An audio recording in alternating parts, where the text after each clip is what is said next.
Hey everyone, it's Chala. I am live with Tuesday Tea Time with Chala. It's been like a crazy malfunction after malfunction for technology. I don't know. Crystal, I know you're going to be watching this later, but I could not get into any of my Facebook accounts. I had to do all over. Anyway, I have a really good topic for us today. Wait, I've got my tea. Hey, I got my tea. So, today's topic is the dangers of hypergrowth during COVID.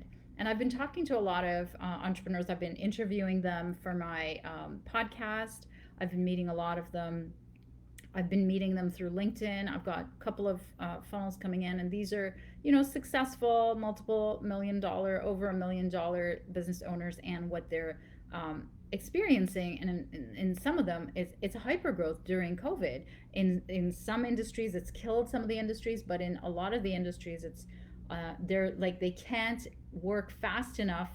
They are hiring constantly. They're looking for new people, and there are dangers to this, believe it or not. You might be sitting home thinking, gosh, I wish I could be one of those people. But, there's downsides to that.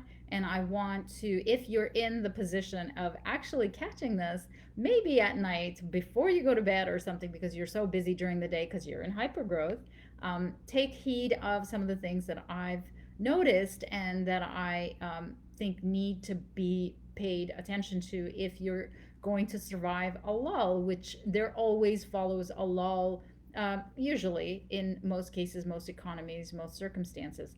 But in this case, let's see if I can help you mitigate some of that pain. So let me take a sip, and you'll notice it's in a to go cup. Okay.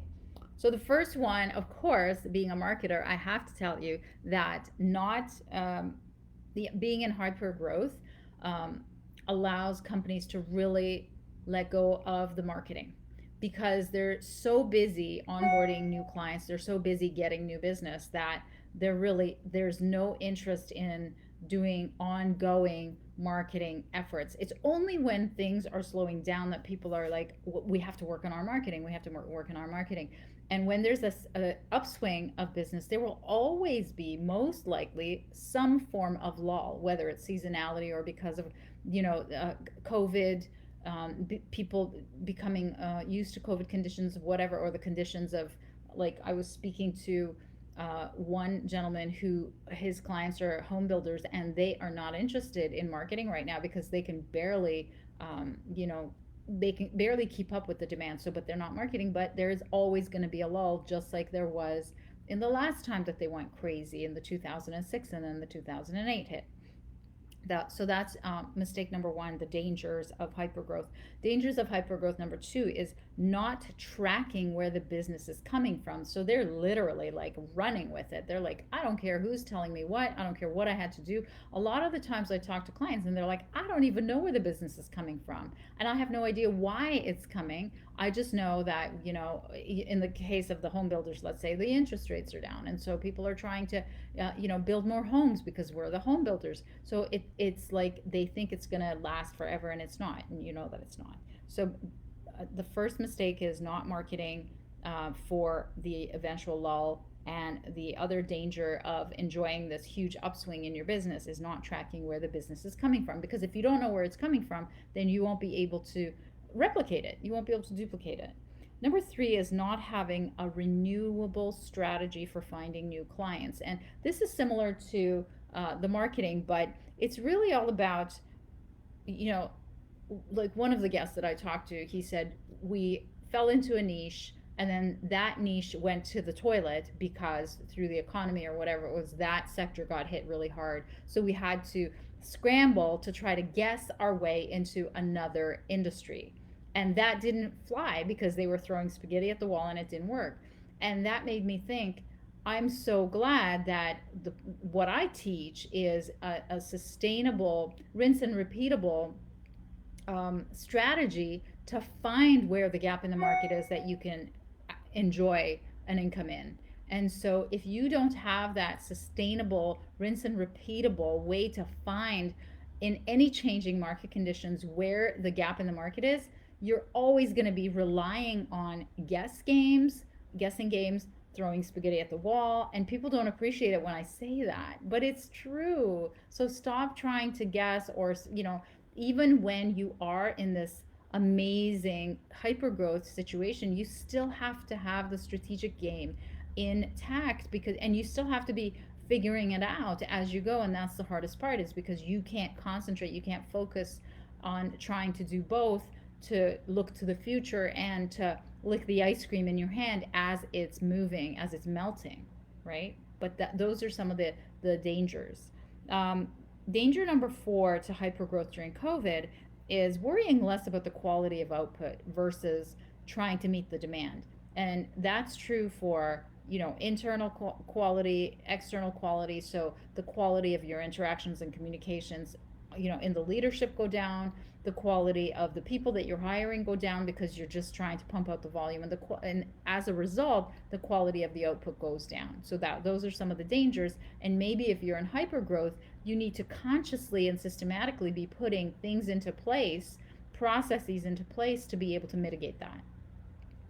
And the last thing I have on my plate, as a danger of hypergrowth during COVID, is not investing in retention.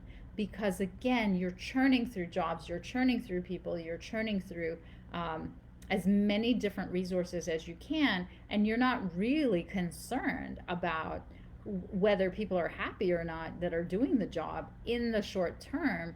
You're just trying to just get, you're taking the money and you're giving out the work, you're putting out the work, and you're trying to make sure there's as many human bodies to fulfill that as possible. But it's not sustainable in a lull, because if you don't have proper procedures, systems, and processes in place, the people that are good are not going to stay with you, the customers aren't going to stay with you, the staff aren't going to stay with you. So how do you manage all this? Well, I think when you're in hypergrowth is the time to strategically hire the people that are going to make you focus on these things. So if you have, if you hire someone to teach you how to look at your processes, if you hire someone to teach you how to look at your marketing strategy, if you hire someone to look at your retention strategies, all those people are going to help keep you focused and keep you honest and keep your nose to the grindstone, to be able to bring all of that together. But left to your own devices, running against the wind to try to fulfill as many orders as possible, you're never going to get there. So my advice is, spend the money that you're making in the moment that you're making it on hiring all these things, even though you feel like it's not your focus, and it's with it, and you don't have the bandwidth to be able to deal with them. But talking to them and getting them on board alone is going to put the focus and keep you accountable to those partners and to those coaches or mentors or whatever they are, or consultants, to help you have a second, third, fourth pair of eyes on the business as you are emerging from hypergrowth. So those are some words of wisdom, and I hope you heed them if you're in hypergrowth and you happen to see this. I imagine you're not spending too much idle time watching, advice and watching podcasts and live streams. But if you are growth minded and you are interested in the future and not just, milking the cow of today, then you're going to be interested in looking at how you can survive the lull after the hypergrowth, and how you can continue this momentum even after everything has calmed down. All right, guys, I'll see you next week. And in the meantime, enjoy your tea. All the best.